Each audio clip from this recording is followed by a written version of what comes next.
선생님 안녕하세요. 네, 안녕하세요. 선생님 지금 앞에 있는 게 뭔가요? 아, 요거요. 너무 귀엽지 않아요? 뭐예요 저게? 뭐 같으세요? 강낭콩 같이 생겼는데. 오, 반쯤 맞췄어요. 이거는 동부라고 부르는 콩인데요. 동부요? 네, 이게 흰 강낭콩으로 볼 수 있죠. 처음 들어보세요? 동부? 동부 처음 들어보는 것 같아요. 아, 요즘 꽤 많이 쓰는 콩 종류 중에 하나예요. 이게 좀 건강에 좋고 그런 게 있나요? 뭐 사실은 콩 자체가 건강한 식재료이기는 하죠. 그래서 모든 콩이 밭에서 나는 뭐 소고기, 밭에서 나는 단백질 이렇게 부를 만큼 사실 우리가 뭐 땅에서 얻을 수 있는 것 중에서는 가장 단백질 함량이 높죠. 그리고 식이섬유도 많이 가지고 있고 지방은 적게 가지고 있고 또 각종 미네랄 종류도 많이 가지고 있으니까 대부분의 분들에게 콩은 권장할 만한 식재료죠. 제가 듣기로는 동부콩이 어떻게 보면 콩 종류잖아요. 그러니까 아까 말씀하셨던 뭐 식물성 단백질도 있고 팥이랑 좀 약간 비슷해 보이기도 하고 그런데. 모두 영양학적인 차원에서 보면 콩 자체는 팥보다는 단백질 함량이 더 높아요. 그래서 단백질, 식물성 단백질 함량이 높고 인과 칼륨의 함량도 꽤 높고 그래서 여기까지 이제 말씀을 드리면 이미 직감적으로 아시고 계시겠지만 좋은 식재료인 거는 사실인데 이제 신장 질환자 분들에게는 조금 조심해야 될 재료. 제가 조심하라고 말씀드리는 건 섭취하는 양을 정해놓고 드셔야 되는 식재료에 해당하는 거죠. 그럼 이 동부콩으로 저희가 알 수 있을 만한 요리나 그런 음식들이 있을까요? 콩밥을 상상하시면 이제 콩밥 안에 들어가 있는 콩 먹을 때 약간 딱딱하기도 하고 아유 뭔가 나는 썩 좋아하는 식감은 아니야 라고 하시는 분들도 동부콩으로 한 밥을 드시면 얘는 뭐 다르다 라고 생각하실 수 있는데요. 내 입에 들어왔을 때 씹히는 식감 자체가 콩보다는 팥에 가까워요. 그래서 이 요즘 팥이 앙금으로 원래 들어가던 뭐 찹쌀떡이나 모찌 같은 거에 팥이 가격이 너무 올라서 팥을 쓰지 않고 동부콩을 이용해서 앙금을 만드는 경우도 좀 있고요. 팥으로 앙금을 만들면 우리 입에 이렇게 기분 좋은 정도의 단맛이 나게 하려면 사실은 달게 하는 걸 많이 넣어야 돼요. 이제 동부콩은 자연적인 단맛이 좀 더 있는 재료이기도 해서 오히려 담백한 어떤 찹쌀떡 소를 만들 때 많이 쓸 수 있는 재료죠. 그럼 모찌나 이런 찹쌀떡에 들어가는 앙금 같은 경우는 팥이 아니라 동부콩이 많이 들어간다는 말씀이신 거죠? 브랜드마다 약간 다르기는 한데요. 팥을 100% 하는 브랜드도 있다고 생각하고요. 동부콩과 팥을 섞어서 쓰거나 혹은 전략적으로 동부콩을 더 많이 활용하는 브랜드들도 있죠. 근데 아까 방금 전에 동부콩 같은 경우는 이렇게 단맛이 좀 난다고 했었는데 그럼 그 단맛이 어떻게 보면 당뇨를 일으킬 수도 있지 않나요? 단맛 자체가 당뇨를 일으키냐, 뭐 혈당을 높이냐라고 이제 물으신다면 이제 질문의 의도에 따라 반은 예스고 반은 노일 수 있는데요. 콩 자체는 우리가 설탕을 먹는 것처럼 내가 단맛만 추출해서 먹는 게 아니잖아요. 이 자체가 가지고 있는 식이섬유도 먹게 되고 무기질도 먹게 되고 식물성 단백질도 당연히 같이 섭취하게 되기 때문에 그 단맛이 나는 재료라고 해서 반드시 당뇨에 걸리게 한다라고 생각할 수는 없죠. 이 동부콩에 있는 효능을 조금 더 알 수 있으면 좋을까요? 또 어떤 효능이 또 있을까요? 다른 콩들도 마찬가지이긴 한데 콩 자체는 항산화 성분이 꽤 많아요. 우리가 항산화 성분이라고 하면 내 몸이 노화가 되는 과정에서 자연스럽게 나타나는 산화 작용을 항산화, 조금 막아줄 수 있는, 속도를 늦춰줄 수 있는 성분이라는 건데요. 콩에 특히 많은 게 폴리페놀도 많고 인삼에 우리가 들어있는 걸로 잘 알려진 사포닌 성분도 콩에 소량 들어가 있어요. 그래서 그런 항산화 성분을 콩이 많이 가지고 있기 때문에 콩을 다양한 종류를 드시는 것은 일반적인 건강인에게는 굉장히 추천할 만한 방법이죠. 동부콩이 가지고 있는 그 효능들이 있는데 특히 어떤 분들한테 이게 효능을 더 극대화할 수 있을까요? 어떤 질환이 있는 분에게 동부콩을 뭐 마치 약처럼 추천할 수 있냐라는 의도이시라면 사실 그렇게 추천드리기는 조금 힘들고요. 채널에서 보시는 구독자분들이 아무래도 신장질환 고민하시는 분들이 많다 보니까 조금 그쪽에 초점 맞춰 설명을 드리면 콩에 들어가 있는 항산화 성분은 사실 신장질환자 분들에게도 매우 필요해요. 그래서 모든 사람은 나의 세포의 산화작용 자체를 늦춰줄 수 있는 항산화 성분이 필요하기 때문에 항산화 성분이 충분한 식재료를 선택하시는 건 매우 중요하고 그런 면에서 동부콩, 콩 추천할 만한 재료이지만 너무 많은 단백질을 먹게 되면 신장에 부담이 갈 수가 있잖아요. 그래서 그 드시는 양 자체를 잘 조절하는 것이 중요한 거죠. 모찌에 있는 성분 중에 하나가 찹쌀도 있잖아요. 그쵸. 뭐 모찌에 있는 어떤 모찌뿐만 아니라 모든 떡의 가장 중요한 재료 중에 하나가 쌀이죠. 뭐 그게 맵쌀이 됐든 찹쌀이 됐든 하여튼 쌀 자체가 떡에서는 제일 중요한 재료죠. 쌀 중에서도 일반 쌀 말고 찹쌀을 많이 사용을 하는데 일반 쌀과 찹쌀에 그런 차이점이 있나요? 집에서 식사하실 때 그 밥 해 드시는 그 흰 쌀은 우리가 맵쌀이라고 부르는 쌀이고, 이제 떡을 만들 때는 보통 찹쌀이라는 쌀 종류를 많이 사용하게 되는데, 두 개의 쌀은 같은 흰 쌀이기는 하지만 가지고 있는 전분의 그 화학적인 구조 자체가 조금 달라요. 맵쌀은 아밀로즈라고 하는 전분을 많이 가지고 있고, 찹쌀은 아밀로펙틴이라고 하는 전분을 많이 가지고 있는데요. 두 개의 전분의 모양으로 보면 찹쌀을 구성하고 있는 아밀로펙틴이 가지가 더 많은 복잡한 모양을 하고 있어요. 그래서 찹쌀 먹었을 때 내 위에 머무는 시간이 좀 더 길고 소화되는 데까지 시간도 좀 더 넉넉하게 필요하게 되고, 그렇다 보니까 혈당의 상승도 조금 더 완만하게 해주는 효과가 있기도 하죠. 오히려 일반 쌀보다 찹쌀을 먹는 게 좀 더 당뇨에는 더 좋을 수 있다는 말씀이죠? 당뇨 관리에는 조금 더 도움이 될 수 있는데, 그렇다고 하여 항상 강조드리는 과량으로 드시면 안 된다. 나에게 허용된 양 안에서 비율을 좀 다르게 해서 좀 다양하게 움직여 보시는 게 좋겠다라는 생각이죠.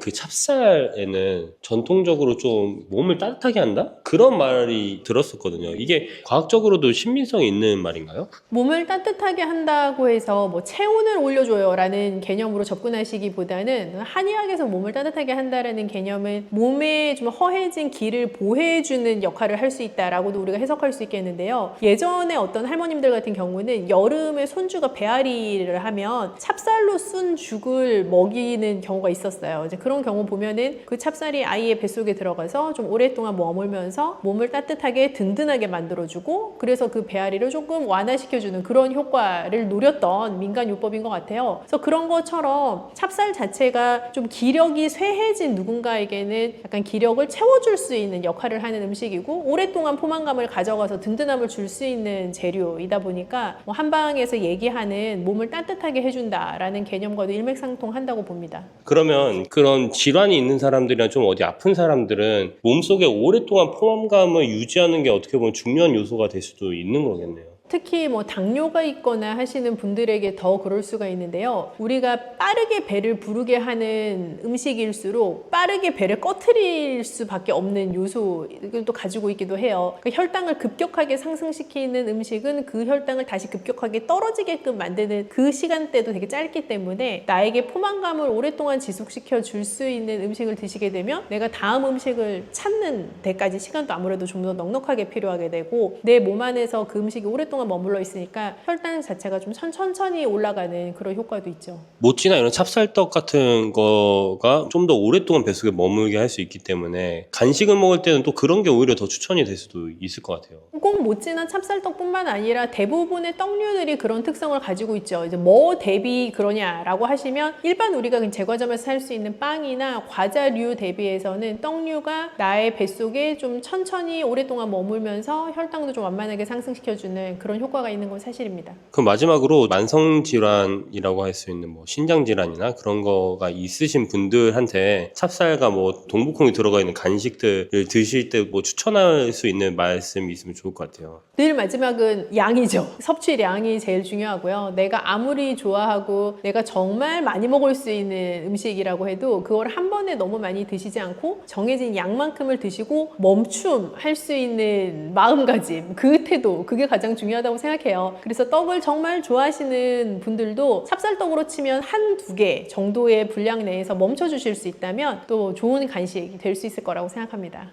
안녕하세요. 네, 안녕하세요. 저희 영상 보시는 분들 중에서 만성질환에 고민이 있으신 분들이 굉장히 네. 많으세요. 당뇨나 뭐 신장질환, 고혈압 같은 이제 만성질환들이잖아요. 그런 게 있으면은 좀 간식을 고르기가 좀 쉽지가 않거든요. 그렇다고 간식을 또 안 먹을 수도 없고. 이런 분들에게 떡 같은 거를 좀 간식으로 추천을 할 수 있을까요? 사실은 만성질환이 있다라고 딱 진단을 받으면 이제 뭘 먹어야 될지 되게 고민인데, 오히려 만성질환자 분들이 건강한 간식을 택하시면 간식을 잘 활용하는 게 굉장히 좋은 식생활 관리법이 될 수도 있어요. 그래서 한 끼에 막 많이 먹고 다음 끼니까지 기다리는 것보다 오히려 소량을 끼니에 드시고 중간중간 음식들을 먹어주는, 그게 이제 간식의 정의잖아요. 그렇게 간식을 잘 활용하시면 좋은데, 떡은 굉장히 좋은 간식이 될 수가 있죠. 보통 간식으로 뭐 드세요? 라고 상담하면서 여쭤보면 빵, 과자, 무슨 음료 이런 거 말씀하시기도 하고 과일 같은 거 말씀하시기도 하지만, 실제 진짜 뭘 드셨는지 리스트를 받아서 보면 건강한 거를 찾아서 드셨다고 드셨는데도 그렇지 않은 것들이 있거든요. 근데 떡은 너무 달지 않은 것을 선택을 하셔서 정량만 드신다고 하면 오히려 오히려 다른 것보다 건강한 간식이 될 수 있어요. 근데 신장 질환이 있는 사람들은 단백질이나 칼륨 섭취를 조심해야 된다고 했잖아요. 떡도 어떻게 보면 거의 쌀이 들어있으니까 단백질이나 이런 게 좀 들어있을 수 있는데 그 신장 질환 환자분들한테도 그 떡이 좀 괜찮나요? 쌀이라는 이제 재료는 여러 곡류 중에 가장 단백질이 낮은 곡류에 해당을 할 수가 있어요. 그래서 떡의 주재료는 뭐 맵쌀이든 찹쌀이든 여하튼 흰 쌀 자체가 떡의 주재료인 경우가 많아서 그 흰 쌀로 만들어진 떡 자체는 오히려 신장 질환자분들이 정량 드셨을 때 좋은 간식으로 선택을 할 수 있는 요소가 되죠. 팥이나 콩에 들어간 떡 같은 경우는 좀 칼륨이 높을 수 있잖아요. 떡 종류를 생각해 보시면 백설기 이런 것처럼 딱 하얗게 딱 그것만 보이는 떡 말고 팥, 콩, 견과 이런 것들이 많이 붙어있는 찰떡 이렇게 부르는 떡들 있잖아요. 그래서 그런 떡이 일반 건강인들한테는 되게 좋은 간식인데 신장질환 있으신 분들에게는 조금 부담스러운 선택이 될 수가 있어요. 왜냐하면 일반 쌀에 비해서 팥, 콩, 견과 이런 재료들은 단백질 함량도 좀 높고 칼륨 함량도 좀 더 높을 수 있어서 신장에 부담을 줄 수가 있거든요. 그래서 그런 떡보다는 오히려 조금 더 심플한 재료로 만들어진 떡을 고르시면 더 좋을 것 같아요. 근데 제가 이제 이런 컨텐츠를 하다 보면서 팥이나 이런 것들이 신장에 좀 도움이 될 수 있는 부분이 약간 이뇨작용을 좀 해가지고 그럴 수 있다라고도 했었는데 여기서는 좀 다를 수 있나요? 우리가 이뇨작용이라고 이제 얘기를 하면 소변을 배출하게끔 하는 작용을 더 촉진시킨다라는 개념으로 이해를 할 수가 있는데 사실 우리나라의 여러 컨텐츠들이 키워드를 기반으로 내용을 띄울 때 이뇨작용은 붓기 제거, 다이어트, 뭐 체중 감량 요런 류의 키워드 안에서 이제 돌던 하나의 뭐 영양상의 이점이라고도 많이들 이해를 하고 계실 거예요. 그런데 이제 신장이라는 게 소변을 배출하는 기능이랑 연관이 있다 보니까 소변 자체를 많이 나오게 하면 신장 건강에 좋지 않을까라는 생각으로 자연스럽게 이어지실 수도 있을 것 같은데요. 이뇨작용을 촉진시키는 식재료 자체가 신장 건강에 반드시 도움이 된다고 볼 수는 없고요. 오히려 그 재료들이 가지고 있는 칼륨의 함량이 너무 높아서 과량으로 먹었을 경우에 내 신장에 좀 더 무리가 될 수 있는 내가 생각하지 않았던 반대의 효과도 있을 수 있죠. 고혈압이 있는 분들한테는 떡이 괜찮을 수 있을까요? 고혈압이 있는 분들이 가장 1번으로 조심하셔야 되는 영양소가 관리해야 되는 게 이제 나트륨이라고 다들 알고 계시는데 나트륨 함량이 높은 건 대부분 소금이 많이 들어가서 내 입에서 짠맛이 나거나 혹은 뭐 간장, 다른 뭐 케첩 이런 류의 다른 부가적인 양념류가 굉장히 많이 사용이 돼서 내 입맛에서는 뭐 아주 짜진 않아도 실제 음식이 가지고 있는 나트륨 함량이 높거나 이제 하는 그런 여러 가지 요인들이 있는데요. 떡 자체는 전통적인 조리법에 의해서 만들어진 떡이라면 사실 나트륨이 추가적으로 많이 들어가지 않아요. 그래서 나트륨 함량이 떡 자체가 높다라고 볼 수는 없어요. 실제 떡 먹고 아이고 짜서 못 먹겠다 이렇게 생각하시는 분은 안 계시잖아요. 그래서 그 떡 자체가 가지고 있는 나트륨 함량은 그렇게 높지 않기 때문에 고혈압 진단 받으신 분들에게도 정해진 양을 잘 지키실 수 있으면 떡은 좋은 간식이 될 수 있죠. 고혈압 분들한테 좀 권장하는 양이 있을까요?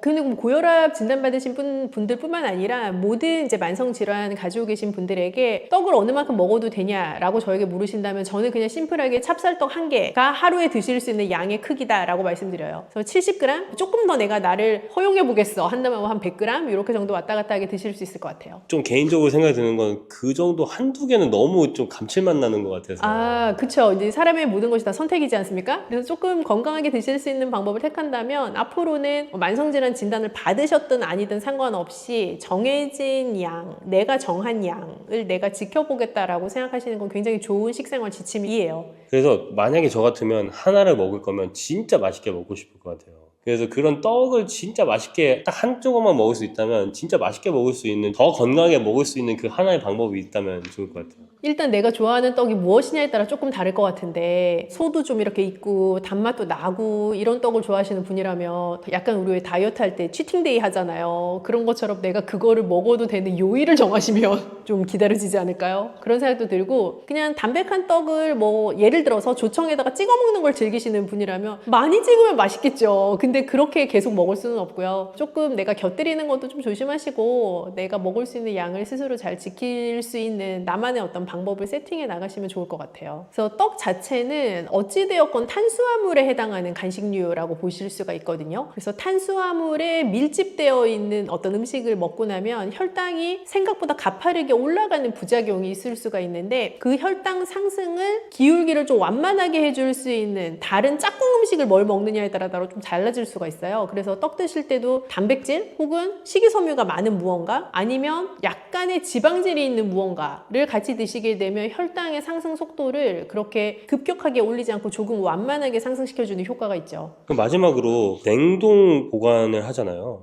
이런 떡들을 좀 맛있게 먹으려면 어떻게 하면 좋을까요? 떡을 이제 구매를 하시고 나면 대부분 실온에 두신 상태의 그 소비 기간 동안에 빠르게 드시거나 아니면 그 기간에는 못 드실 것 같으면 이제 냉동에 넣는 게 가장 떡을 잘 보관할 수 있는 방법인데, 냉동에 넣어놓은 떡을 내가 다른 추가적인 조치 없이 해동만 한 상태에서 바로 먹으려고 그러면 그 떡의 쫀득한 식감도 없어지고 옛날에 보들보들 쫄깃쫄깃 이런 거 다 없어요. 그래서 그렇게 먹을 수는 없고요. 냉동된 떡 자체는 전자레인지에 가볍게 돌려주시거나 그때 물을 이렇게 조금 뿌려주시면 더 좋고요. 아니면 찜기에 살짝 다시 쪄서 드시면 원래의 떡의 본연의 맛을 좀 더 즐기실 수가 있죠. 팥을 이렇게 드시면 당뇨 사라지고 뱃살 쏙 빠져요. 여러분, 겨울에 동지가 되면 우리가 무엇을 먹나요? 바로 팥죽이죠. 또 겨울 간식으로 이 팥이 들어간 붕어빵, 호빵 같은 간식도 자주 먹는데요. 이 팥과 함께 먹으면 보약과 같은 효과를 만들 수 있는 식품들도 있고, 또 잘못 먹으면 오히려 건강에 마이너스가 되는 음식도 있습니다. 그래서 오늘은 이 팥의 효능 8가지와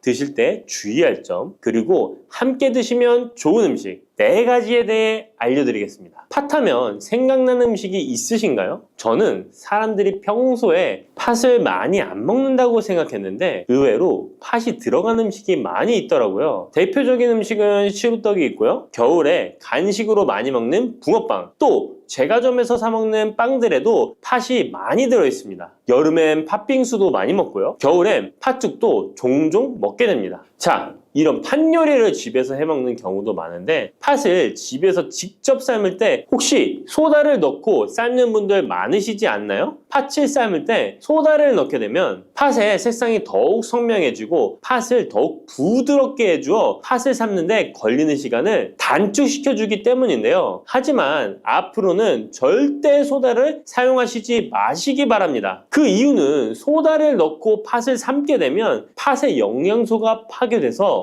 팥에 좋은 성분을 먹을 수 없게 되기 때문인데요. 자, 그래서 어떻게 팥 요리를 하는 게 좋은지 알려드릴게요. 팥을 삶을 때 먼저 흐르는 물에 깨끗이 세척해서 이물질을 제거 주시고요. 물에 담가 약 4시간 정도 불려주십니다. 그렇게 불린 팥을 물에 넣어 삶아주면 붉은색의 팥 삶은 물이 생기잖아요. 바로 이 팥을 삶은 물이 건강에 정말 좋다는 사실 알고 계셨나요? 그 이유는 팥에 들어있는 사포닌이라는 성분 때문입니다. 간혹 팥 삶은 첫물에는 팥에 독소가 있어서 버려야 한다는 분들이 계신데요. 이는 잘못된 정보입니다. 왜냐하면 팥 삶은 첫물에 사포닌 성분이 가장 많이 들어있기 때문에 이걸 버리지 마시고 따로 담가 두었다가 하루에 1~2잔씩 차로 드시면 좋습니다. 자, 그럼 이제 팥의 구체적인 효능에 대해 말씀드릴 건데, 첫 번째는 혈관 건강에 많은 도움이 된다는 것입니다. 앞에 말씀드린 팥물은 혈관 청소부라는 별명이 있을 정도로 혈관을 깨끗하게 해주는 효능이 있습니다. 그 이유는 팥에 함유된 강력한 항산화 성분인 안토시아닌이 혈관 내 활성산소를 제거해줘서 혈관 세포 손상을 예방해주기 때문입니다. 또한 안토시아닌은 혈관 내의 염증을 줄여줘서 염증성 질환에도 좋은 효과가 있고요. 나쁜 콜레스테롤 수치를 줄여주는 효과가 있어서 고지혈증을 예방하며 심장 질환의 위험도 줄이는데 큰 도움을 줄 수 있습니다. 이뿐 아니라 조선시대 기록에 보면 이 팥물로 세안을 했다는 기록이 있는데요. 팥물로 세안을 하면 피부의 노폐물을 제거하는 데 좋고 피부를 맑고 건강하게 해준다고 합니다. 비누가 없던 시절에 피부 건강을 위해 사용했던 선조들의 지혜가 정말 놀랍지 않나요? 당뇨병의 개선에 도움을 준다는 것입니다. 2014년에 발표된 한 연구에서 팥을 섭취하는 것이 2형 당뇨병 환자의 혈당 수치와 인슐린 저항성을 개선하는 데 도움이 되는 것으로 보고가 됐습니다. 이 연구에서는 4주 동안 매일 팥을 섭취한 결과 당뇨 환자들의 공복 혈당 수치가 무려 평균 19.5% 감소하였고 인슐린 저항성 또한 줄어든 것으로 나타나서 당뇨가 있거나 당뇨 예방이 필요하신 분들은 꼭 팥을 꾸준히 드셔보시기 권해드립니다. 세 번째 팥의 효능은 몸의 부종을 제거하고 다이어트에 도움을 주는 것입니다. TV에서 연예인들이 이 팥으로 다이어트를 해서 효과를 봤다고 했던 적도 있었고요. 한의학 책 중에 본초 강목에 보면 팥을 오랫동안 먹으면 여위고 마르기 때문에 살찐 사람이 먹는 것이 좋다라는 내용이 나옵니다. 그래서 한의원에서 다이어트 처방을 할 때도 팥을 쓰는 경우가 많이 있는데요. 그 이유는 바로 팥에 들어있는 칼륨 때문입니다. 팥에는 쌀의 10배 이상, 바나나의 약 4배 이상의 칼륨이 들어있는데요. 이 칼륨이 몸 안에 나트륨 배출을 도와서 당뇨 환자들의 신장 부담을 줄여주고 혈압 상승을 억제해주는 효능이 있고요. 또한 이뇨작용이 있어서 이를 통해 부종을 줄여줄 수가 있습니다. 그래서 우리가 보통 물살이라고 부르는 잘 부으면서 살이 찌는 분들은 다이어트에 이 팥을 이용하시면 효과를 볼 수가 있습니다. 그래서 그에 대한 연구 결과도 있었는데요. 실험주에 팥 추출물을 먹였더니 근육 손실 없이 체지방 함량이 30% 이상 줄었고 몸무게도 37%나 감소했다고 합니다. 사람과 똑같을 수는 없지만 분명히 팥이 체중 감량에 도움이 된다는 결과라고 볼 수가 있습니다. 네 번째, 팥의 효능은 변비를 개선하는 데 도움을 주는 겁니다. 팥에는 사포닌뿐 아니라 많은 식이섬유가 들어있기 때문인데요. 사과에 비해서 약 10배나 많은 식이섬유가 들어있습니다. 그래서 팥을 섭취하게 되면 이 식이섬유가 장 운동을 활발히 하고 대변을 부드럽게 만들어 배변을 원활하게 해줄 수 있고요. 또한 이 식이섬유는 장에 있는 유익균들에게 풍부한 먹이를 제공해주기 때문에 장내 유익균의 증식에도 직접적으로 효과를 줍니다. 이를 통해서 장의 전반적인 환경을 좋게 바꿔줄 수가 있고 이것은 몸의 면역력 향상과도 연결되어 있기 때문에 우리가 프로바이오틱스를 복용할 때도 팥을 함께 드셔보면 그 효과가 커지는 것을 느끼실 수가 있을 겁니다. 다섯 번째 팥의 효능은 탈모 예방에 도움을 준다는 것입니다. 나이가 들면서 머리숱이 점점 없어져 고민하시는 분들 정말 많은데요. 팥과 함께 천연 탈모약이라 불리는 수수를 함께 드신다면 탈모 예방에 큰 도움을 받을 수 있습니다. 그 이유는 바로 팥과 수수에 들어있는 비오틴이라는 성분 때문인데요. 이 비오틴은 모발의 모공에서 자라는 단계부터 필요하고 손상된 머릿결이 재생되는 데까지 관여하는 정말 중요한 성분입니다. 건강한 머릿결을 만드는데 꼭 필요한 성분이라고 할 수 있습니다. 비오틴이 몸속에서 부족한 현상이 나타나면 머리카락이 얇아지면서 많이 빠지게 되고 또한 두피가 건조해지고 가려움증이 생기면서 탈모를 가속화할 수 있습니다. 그런데 팥에는 이 비오틴뿐 아니라 모발 성장에 도움이 되는 아미노산이 풍부하고 수수에는 미네랄 성분이 풍부하여 머리카락을 건강하게 유지하는 데 직접적으로 도움을 주게 되고요. 또한 팥과 수수에 함유된 항산화 물질들이 머릿결을 상하게 하는 자유 라디칼 성분을 중화해 주어 머리카락 건강에 큰 도움을 주는 것입니다. 여섯 번째 팥의 효능은 우리나라 사람에 꼭 필요한 탄수화물 소화를 돕는다는 것입니다. 이는 팥에 함유되어 있는 비타민 B의 역할 때문인데요. 비타민 B는 탄수화물, 단백질, 지방을 에너지로 변환하여 우리 몸을 충전해주는 역할을 합니다. 또한 신경 전달 물질인 뉴로트랜스미터의 합성에 관여해 뇌신경을 건강하게 하는 데에도 도움을 줍니다. 팥을 잘 섭취하면 뇌를 건강하게 해주어 치매 예방에도 도움이 되는 것입니다. 자, 앞에서 팥과 함께 먹으면 좋은 음식이 수수가 나왔는데요. 하나 더 말씀드릴게요. 바로 호박입니다. 호박은 기본적으로 여러 영양 성분이 풍부하지만 호박에는 비타민 B가 없어서 호박과 팥을 함께 드시면 서로의 부족한 부분을 채워줄 수가 있고요. 또한 호박에도 소화 기능을 개선해주는 기능이 있어서 팥과 함께 드시면 시너지 효과가 있고요. 그리고 팥처럼 호박에도 이뇨작용이 있는데요. 팥과 호박의 이뇨작용은 과정이 약간 다릅니다. 팥은 몸속의 부종, 노폐물과 독소를 빨아들여서 배출하는 이뇨작용을 하는 것이고요. 호박은 신장에서 만들어지는 호르몬의 분비를 억제하여 이뇨작용을 촉진하게 되는데 이렇게 되면 신장에 과다하게 축적되는 수분을 배출하는 역할을 해줄 수가 있어서 더 도움이 될 수 있습니다. 일곱 번째 팥의 효능은 빈혈을 개선하는 데 도움을 주는 것입니다. 있습니다. 보통 우리 몸에 철분이 부족해지면 빈혈 증상이 나타나죠. 빈혈로 인해 어지러움, 두통, 체력 저하 등의 증상이 나타나게 되는데, 팥에는 앞에서 얘기한 단백질, 식이섬유, 칼륨, 비타민, 비오틴뿐만 아니라 바로 칼슘과 철분 또한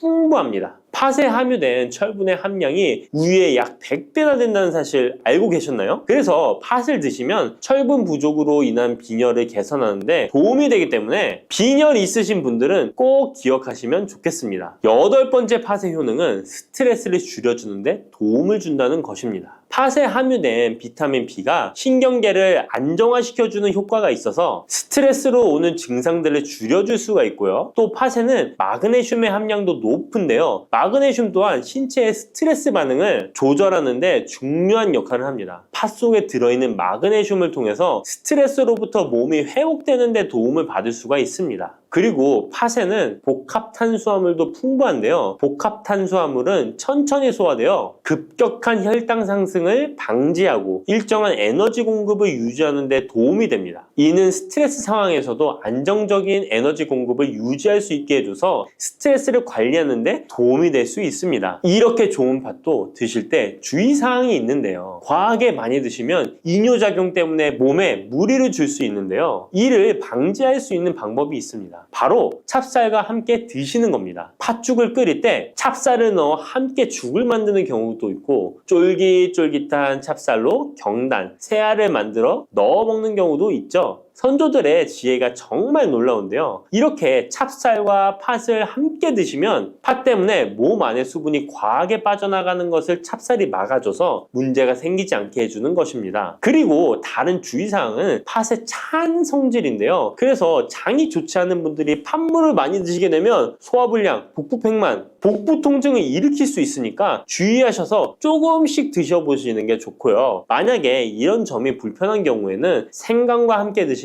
그 불편함을 줄일 수가 있습니다. 생강의 따뜻한 기운이 팥의 차가운 기운을 중화시켜줘서 장에 무리를 덜 주게 되고요. 그리고 팥에는 항암 효과가 뛰어난 안토시아닌이 풍부한데, 생강에도 생강의 매운맛을 내는 진저롤과 쇼가올 성분이 몸속의 발암물질을 제거해주는 효과가 있어서 함께 드시면 상승 효과를 볼 수가 있습니다. 그리고 이때 생강을 쪄서 말려서 드시면 이런 효과가 약 10배 정도 증가된다고 하니까 꼭 기억하시면 좋겠습니다. 고소한 호두 좋아하시는 분 많으시죠? 호두는 그 자체로도 훌륭한 간식이지만 저는 특히 커피와 먹는 것을 좋아하는데요. 이렇게 맛도 좋고 건강에 이롭다고도 잘 알려진 호두, 혹시 그냥 막연하게 몸에 좋다고만 알고 있지는 않으신가요? 호두는 견과류의 일종으로 기원전 7,000년 전 고대부터 인류가 친숙하게 섭취해온 식품인데요. 인류가 이렇게 오래전부터 호두를 섭취해왔다니 놀라신 분 계신가요? 이렇게 호두는 아주 옛날부터 인류에게 많은 영양소를 제공해 주었는데요. 호두에는 단백질, 비타민, 미네랄 등 여러 가지 영양소가 풍부하게 들어있다는데, 이렇게 풍부한 영양소가 함유된 호두가 주는 몸에 이로운 점 바로 소개해 드릴게요. 첫 번째 호두의 놀라운 효과는 바로 노화 방지입니다. 호두에는 폴리페놀과 비타민 E 같은 강력한 항산화 물질이 풍부하게 들어있다는 사실 알고 계셨나요? 호두에는 폴리페놀과 비타민 E 같은 항산화 물질이 다량 함유되어 있는데요. 항산화 물질은 체내 유해산소를 제거하고 세포 손상을 방지하는 역할을 해주는데, 노화 방지와 관련이 깊은 성분으로 피부 건강을 유지하고 노화 과정을 늦추는 데 도움이 되죠. 또한 항산화 물질은 면역력 향상에도 도움을 주어 감기나 질병에 대한 저항력을 키워주는데요. 자유라디칼은 우리 몸의 세포를 손상시켜 노화와 관련된 여러 질병을 일으킬 수 있는데, 호두에 함유된 항산화 물질은 자유라디칼로부터 세포를 보호하여 세포 노화를 늦추는데 중요한 역할을 해준답니다. 또한 호두의 풍부한 오메가3 지방산은 피부 건강에 많은 도움이 되는데요. 오메가3는 피부 탄력을 유지하고 피부에 수분을 보충해 주는데 꼭 필요한 성분이죠. 특히 피부가 노화되면서 생길 수 있는 주름과 피부 처짐을 예방하는데 매우 도움이 된답니다. 두 번째 호두의 놀라운 효능은 바로 뇌 건강 유지입니다. 호두의 외형이 뇌를 닮아 예로부터 뇌에 좋다고 잘 알려져 있는데요. 외형만 닮았다고 뇌에 좋다는 것이 아닌 것 알고 계시죠? 호두에는 오메가3 지방산이 풍부하게 들어있습니다. 오메가3는 주로 생선에서 많이 발견되는 성분으로 알려져 있지만 호두에도 그만큼 많은 양이 들어있죠. 해외 알츠하이머 저널에서는 호두가 산화 스트레스와 염증을 줄여주므로 알츠하이머 발병과 진행을 늦추거나 위험을 줄여준다는 연구 결과를 발표했는데요. 호두에는 오메가3 지방산인 알파-리놀렌산이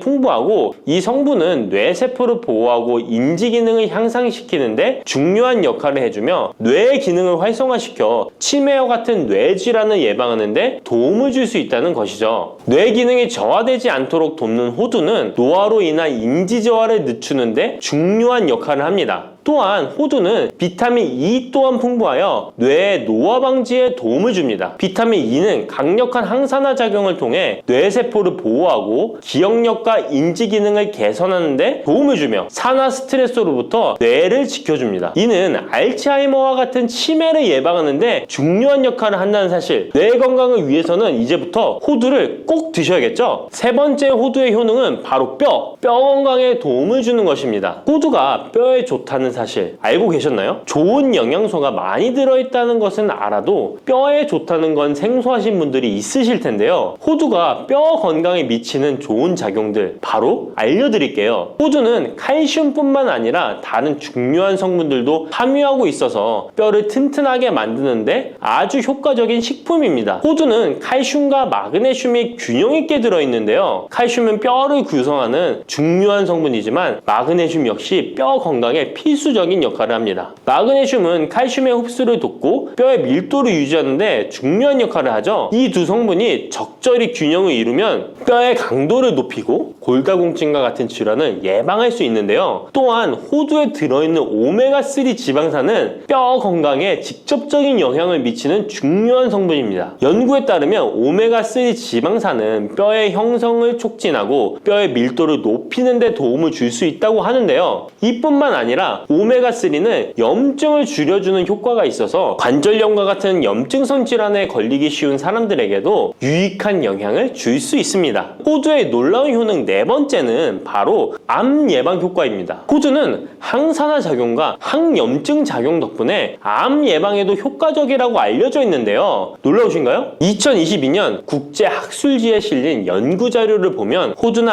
아마씨에 함유되어 있는 알파-리놀렌산을 꾸준히 섭취하면 그렇지 않은 사람들과 비교해서 심혈관 질환 위험률이 10% 감소되고 관상동맥 심장질환 위험률은 20%나 줄어들었다고 합니다. 그뿐만 아니라 호두에는 폴리페놀과 엘라그산이 풍부하게 들어있는데요. 특히 엘라그산은 항암 성분으로 유명한데 엘라그산은 체내에서 엘라그산 대사물질로 변한대요. 암세포의 성장을 억제하는 데 도움을 주고 폴리페놀은 암세포의 확산을 막아주는 역할을 해줍니다. 호두는 이뿐만 아니라 오메가3 지방산을 많이 함유하고 있는데요. 오메가3 지방산은 염증을 줄이는 효과가 있습니다. 암은 염증성 질환과 관련이 깊은데요. 호두가 가진 염증 완화 효과는 암 치료에 있어서 중요한 보조 역할을 해줄 수 있다는 것 아시나요? 호두에 포함된 비타민 E와 셀레늄 등의 성분은 면역력을 증진시키는 데 도움을 주는데요. 암 환자에게는 면역력이 중요한데 호두는 면역 시스템을 강화시켜서 우리 몸에 방어막을 형성시키는데 큰 역할을 할 수 있죠. 호두의 효능 정말 놀랍죠? 이렇게 몸에도 좋고 맛도 좋은 호두, 이것들과 먹으면 효과가 배가 된다는데요. 호두와 궁합이 좋은 식품들 바로 알려드릴 테니 주목해주세요. 첫 번째는 요거트입니다. 요즘 들어 그릭 요거트나 프로바이오틱스 같은 단어들 자주 접해보셨죠? 요거트에는 단백질, 칼슘, 프로바이오틱스 등의 영양소가 풍부하게 함유되어 있는데요. 호두에는 건강한 지방, 단백질, 식이섬유, 비타민, 미네랄 등이 풍부합니다. 이 두 가지를 함께 섭취하면 영양소 조합을 통해 다양한 영양소를 한 번에 섭취할 수 있는데요. 요거트에 함유된 프로바이오틱스는 장내 유익한 세균을 증식시키고 장 건강을 촉진하는 데 도움이 됩니다. 또한 호두의 지방은 프로바이오틱스의 효능을 더욱 향상시켜 장 건강에 도움을 주고 호두에 함유되어 있는 오메가3 지방산과 같은 건강한 지방산을 요거트와 함께 섭취하면 호두의 지방이 소화 흡수를 도와 영양소의 흡수를 향상시킬 수 있다는 것 꼭 잊지 말아주세요. 그리고 영양뿐만 아니라 호두의 고소하고 크리미한 식감과 요거트의 부드럽고 상큼한 맛은 잘 어울리는데요. 함께 섭취하면 맛과 식감의 조화를 즐길 수 있습니다. 그러니 이제부터 요거트를 드실 때는 호두와 함께 드시는 것 추천해 드릴게요. 두 번째, 호두와 환상의 궁합 음식은 바로 바나나입니다. 바나나는 호두와 함께 섭취하면 영양소의 균형을 맞출 수 있다는 사실 알고 계신가요? 바나나는 탄수화물과 천연당과 풍부한 식이섬유를 함유하고 있다는 것 잘 알려져 있는데요. 뿐만 아니라 바나나의 당은 호두 대비 신체에 더 빠른 에너지를 공급해 줍니다. 호두에는 건강한 지방과 단백질이 풍부하게 함유되어 있다는 것 이제 잘 아시죠? 이 성분들은 신체의 에너지를 지속적으로 유지하는데 도움을 주는데요. 그래서 바나나와 호두 이 두 가지를 함께 섭취하면 서로 보완적인 영양소를 한 번에 섭취할 수 있고 영양소 흡수 또한 더 쉽고 오래 지속이 되도록 도와준다는 것이죠. 영양뿐만 아니라 호두의 고소하고 크리미한 식감과 바나나의 부드럽고 달콤한 맛은 잘 어우러지는데요. 함께 갈아서 스무디로 한번 섭취해보세요. 간단하게 바나나의 달달한 맛과 호두의 고소한 향이 의외로 조화로워서 맛과 식감, 영양소까지 한 번에 즐길 수 있습니다. 이렇게 고소하고 맛도 좋고 몸에도 정말 좋은 호두, 그렇다고 해서 너무 과하게 섭취해도 안 좋다는 사실 알고 계신가요? 호두는 건강에 매우 좋은 식품이지만 모든 식품들이 그러하듯 호두도 적당량 섭취를 해야 하는데요. 과연 하루에 얼마나 먹어야 하는지, 몸에 좋은 호두를 잘못된 방법으로 섭취하면 몸에 치명적인 독이 될 수 있다는 사실들, 호두 섭취 시 주의점들 바로 알려드릴게요. 호두 섭취 시 유의할 점 첫 번째는 알레르기 반응입니다. 호두는 견과류 중 하나로 알레르기를 유발할 수 있는 식품인데요. 일부 사람들에게 알레르기 반응을 일으킬 수 있습니다. 호두 알레르기가 있는 경우 호두를 섭취했을 때 입술이나 혀 또는 얼굴이 부풀거나 허우걸란을 겪을 수 있는데 이는 개개인의 신체 증상에 따라 매우 위험할 수도 있습니다. 경우에 따라 목숨도 위험할 수 있는데요. 만약 이런 증상이 발생하면 즉시 호두 섭취를 중단하고 필요시 의사와 상담해야 합니다. 알레르기가 있는 사람은 호두를 피하는 것이 매우 중요합니다. 호두 섭취 시 주의할 점 두 번째는 과도한 섭취입니다. 호두는 100g당 650칼로리로 매우 고칼로리 음식입니다. 하루 섭취량을 과도하게 초과하면 체중 증가를 유발할 수 있는데요. 호두에는 지방이 많이 함유되어 있지만 대부분 불포화 지방이라 건강에 유익하다고 알고 있지만 칼로리가 높기 때문에 적당한 양을 섭취하는 것이 중요합니다. 하루 20에서 30g 정도, 이는 약 5에서 7알 정도 되는데요. 쪽으로 봤을 때 10개에서 15쪽이 적당합니다. 호두 섭취할 때 꼭 기억해 주세요. 호두 섭취 시 유의할 점 세 번째는 변질이 일어난 호두 섭취입니다. 호두와 같은 견과류는 지방이 많아서 산패가 쉽게 일어날 수 있는데요. 특히 호두에 포함된 불포화 지방산은 산화되기 쉬운데 산화가 진행되면 지방의 구조가 변형됩니다. 산화된 지방은 체내에서 염증을 일으키고 혈관에 손상을 줄 수 있다는 무서운 사실 알고 계신가요? 이뿐만 아니라 산화된 지방은 심혈관 질환까지 유발할 위험이 있습니다. 또한 호두가 산패되면 아크릴아마이드라는 유해 물질이 생성될 수 있는데요. 이 물질은 발암성 물질로 알려져 있으며 이렇게 산패된 호두를 장기적으로 섭취 시 암 위험을 증가시킬 수 있습니다. 그럼 산패되어 변질이 일어난 호두는 어떻게 알 수 있을까요? 산패된 호두를 구분하는 방법 쉽게 바로 알려드릴게요. 먼저 색상을 보는 것입니다. 신선한 호두는 갈색 또는 황금빛을 띠는데 산패된 호두는 색이 어둡게 변하고 부패한 느낌이 들 수 있습니다. 또 산패된 호두는 비린내나 신냄새가 날 수 있으나 신선한 호두는 자연스러운 고소한 향이 납니다. 또한 맛이 다른데요. 신선한 호두는 고소한 맛인 반면 산패된 호두는 맛이 매우 씁쓸하거나 오래된 기름향이 나고 썩은 것 같이 매우 불쾌한 맛이 난답니다. 이러한 호두를 골랐다면 산패되지 않게 보관하는 방법도 중요한데요. 호두는 잘못 보관하면 쉽게 산패되기 때문에 주의가 필요합니다. 호두는 원래의 껍질을 유지하는 것이 좋은데요. 껍질을 벗기지 않고 보관하면 외부에서의 영향을 줄일 수 있어서 오래 신선하게 유지됩니다. 하지만 호두를 먹을 때마다 까야 되는 번거로움 때문에 이미 까진 호두를 많이 구입하잖아요. 이런 호두는 공기와 빛에 노출되면 산패가 촉진되기 때문에 공기와의 접촉을 최소화하는 것이 중요한데요. 그래서 밀봉할 수 있는 용기에 담아서 보관하거나 진공 밀봉팩을 사용하는 것이 좋습니다. 호두는 온도와 습도에 민감해서 서늘한 냉장고에 보관하는 것이 가장 좋습니다. 이미 껍질을 벗긴 호두는 쉽게 산패할 수 있으니까 냉장 보관이 필수적이라는 것 잊지 마세요.